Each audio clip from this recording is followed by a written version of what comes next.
हर हर महादेव दोस्तों। तो आज हम शिव पुराण के महात्म्य के चौथे अध्याय के बारे में बात करेंगे, जिसका नाम है चंचुला की प्रार्थना से ब्राह्मण का उसे पूरी शिव पुराण की कथा सुनाना और समय अनुसार चंचुला का शरीर त्याग करके शिवलोक में जाना और पार्वती जी की सखी एवं सुखी होना। तो चलिए महादेव का नाम लेकर चौथे अध्याय की शुरुआत करते हैं। पिछले अध्याय में हमने जाना कि चंचुला का जो पति था वो हमेशा कुमार्ग पर चलता था, दुष्ट आचरण करता था, वैश्यगामी करता था और इसी के कारण उसकी मृत्यु हो गई। और मृत्यु के बाद वो कई दिनों तक नरक में पड़ा रहा, पीड़ाएं भोगता रहा और उसके बाद वो विंध्य पर्वत पर जाकर पिशाच योनि में जा बसा। वैसे चंचुला पहले भक्ति मार्ग पर थी, लेकिन उसके पति को देखकर वो भी व्यभिचार करना शुरू कर देती है। तो उसके बाद वो एक तीर्थ स्थान पर जाती है, वहां पर एक ब्राह्मण के मुख से शिव पुराण की कथा सुनती है और वहां पर उसे पश्चाताप होने लगता है। वे ब्राह्मण देव के पास जाकर उनसे कहती है कि मुझे पश्चाताप हो रहा है, मैंने जो कर्म किए हैं वो बहुत ही बुरे हैं, तो इसके पश्चाताप के लिए, इसको हटाने के लिए, दूर करने के लिए मैं ऐसा क्या करूं। तभी वो ब्राह्मण देव से ये सब सवाल पूछती है। तो उसके बाद आगे ब्राह्मण देव जवाब देते हैं कि आपको शिव पुराण की कथाएं सुननी चाहिए।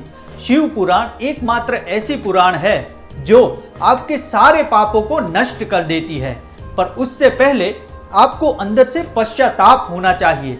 तो यहाँ पर ब्राह्मण देव चंचुला से कहते हैं कि पश्चाताप वो सबसे बड़ा प्रायश्चित है।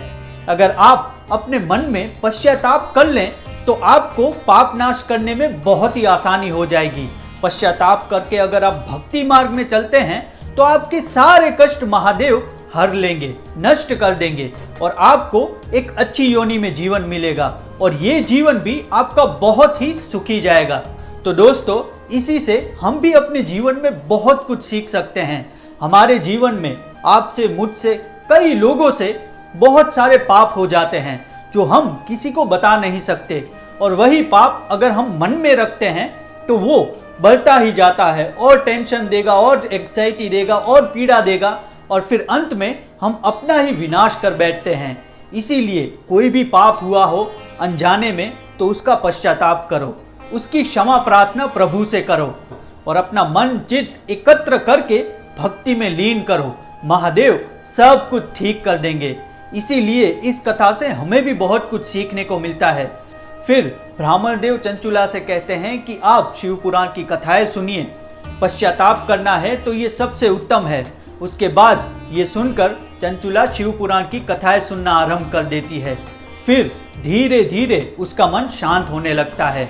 जो उसने पाप आचरण किए थे वो भी शिव भगवान क्षमा कर देते हैं। उसके बाद वो स्वेच्छा से अपना शरीर त्याग देती है। फिर शिवलोक से शिव के पार्षद गण उनकी आत्मा को लेने आते हैं और वहां पर उनको शिवपुरी में ले जाया जाता है। वहां पर जाकर ही वो पार्वती जी की सखी बनती है।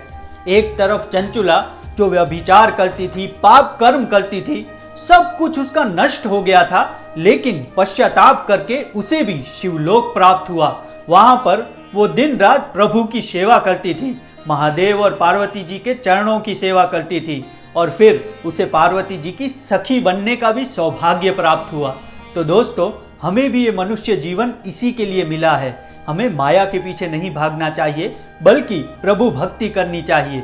हमारे शास्त्रों के अनुसार 84 लाख योनियों के बाद ही हमें ये मनुष्य शरीर मिलता है, जिससे हम प्रभु की सेवा कर सकते हैं, उनकी भक्ति कर सकते हैं। लेकिन कई लोग इसे व्यर्थ कर देते हैं, अन्य चीजों में वेस्ट कर देते हैं और भक्ति से दूर रहते हैं।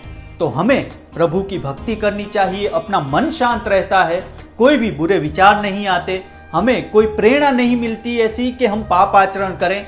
कोई लोग जो माया में रहते हैं वो हमेशा पाप आचरण करने में घबराएंगे नहीं, लेकिन जो भक्ति में रहता है वो पाप आचरण कभी भी नहीं करेगा। जहाँ पाप होता होगा वो वहाँ भी आवाज उठाएगा।